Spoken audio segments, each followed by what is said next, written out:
It started as just another job, a simple house cleaning gig in a quiet neighborhood, but what I found inside still wakes me up at night. These are 5 unbelievable true stories of people hired to clean haunted houses, and what they found inside will chill you to your core. Before we begin, if you enjoy unsettling real-life horror stories, don't forget to like the video, subscribe for more terrifying true tales, and share your own stories by emailing us. The email address is in the description below. Now, let's begin. Story 1 by Melanie. I do part-time cleaning work through an app. I got a request for a big 2-story home just outside of town. The owner wouldn't be there, but he left the keys in a lockbox and said to text when I arrived. Everything looked normal at first.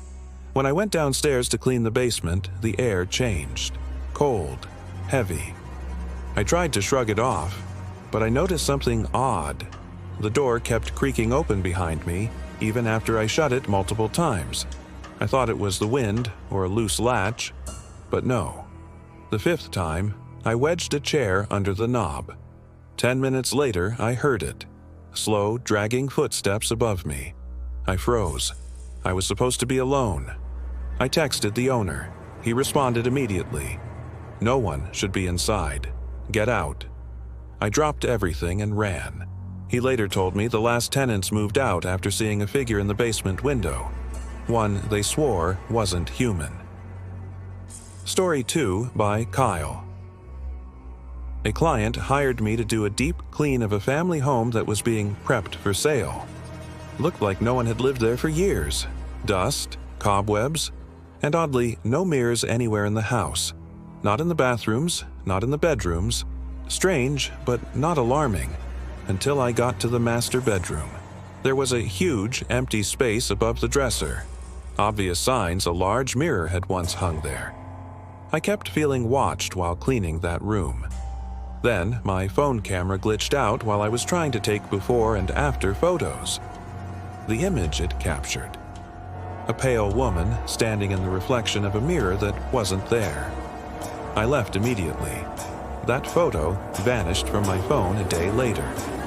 Story 3 by Jay.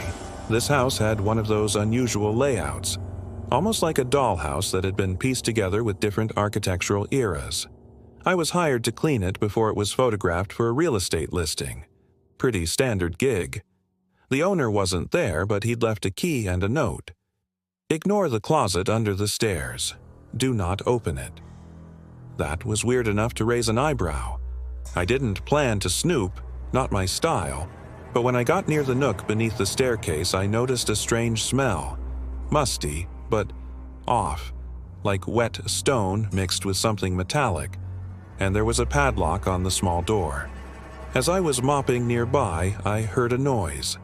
A soft thud, like someone tapping gently from inside, then a whisper, "Let me out." I froze. My head darted around the room.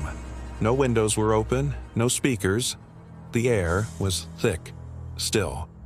I walked to the door, hesitant. The whisper came again, but this time it sounded younger.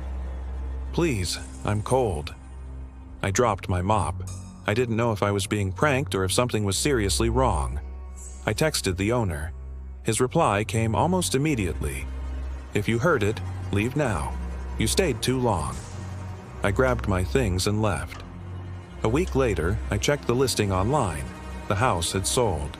A new family moved in. Curious, I drove by. The front lawn had toys on it. A child's bike. I couldn't help but wonder, did they hear it too? Story 4 by Dana. I accepted a private job through an upscale cleaning agency.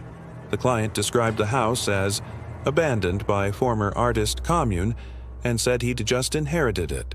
When I arrived, the house looked like something out of a fever dream.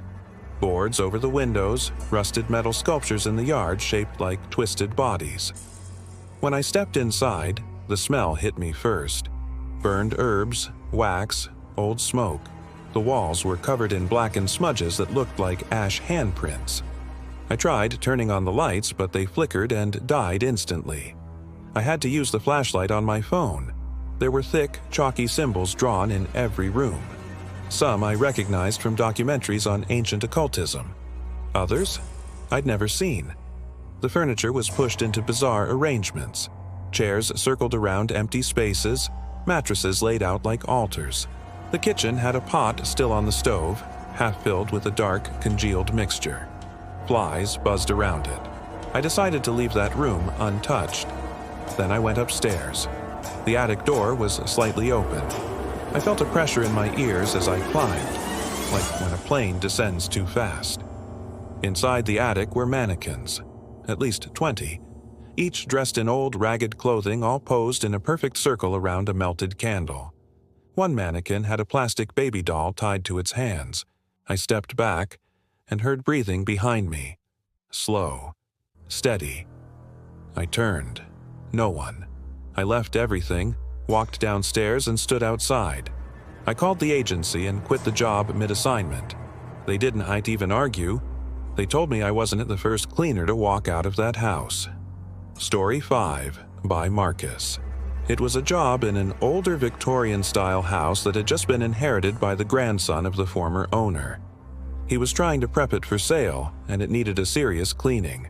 On the second day, while cleaning out the master bedroom closet, I found a small wooden box hidden behind a false panel. Inside it was a dusty leather diary. The first few pages were normal: grocery lists, notes, and memories from someone named Lorraine. Then things took a turn. About a third in, the tone shifted. She started writing about the Watcher. At first, it sounded like paranoia. She'd write, "He's behind the walls again," scratching, whispering my name. I moved my bed. It didn't help. He follows the pipes.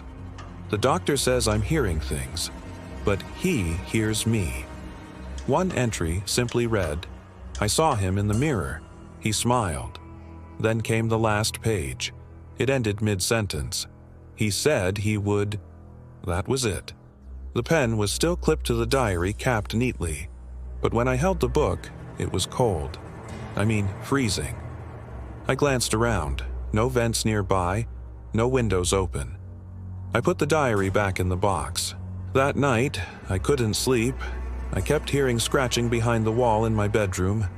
I live in a modern apartment, far from that house, but I swear, I heard someone whisper my name. A few days later, I called the grandson to return the key. I asked about the diary. He got quiet. Then he said, "That's my grandmother's. She died in that room. Said she wasn't alone when it happened." I haven't been back since, but I still have the box, and sometimes it moves on its own. Maybe the scariest thing about these haunted cleaning jobs isn't the spirits or the shadows. It's the fact that no matter what was seen, heard, or felt, someone still lives in those homes now. Would you dare clean a house with a history like this? Or worse, would you buy one? If you've ever experienced something similar or have your own terrifying encounter to share, we want to hear it. Make sure to like this video if you enjoy true horror stories, leave a comment with your thoughts, and subscribe so you never miss the next chilling upload. And if you have a true scary story of your own, check the video description for our email. We might feature your tale in the next episode. Sleep with the lights on tonight, friends.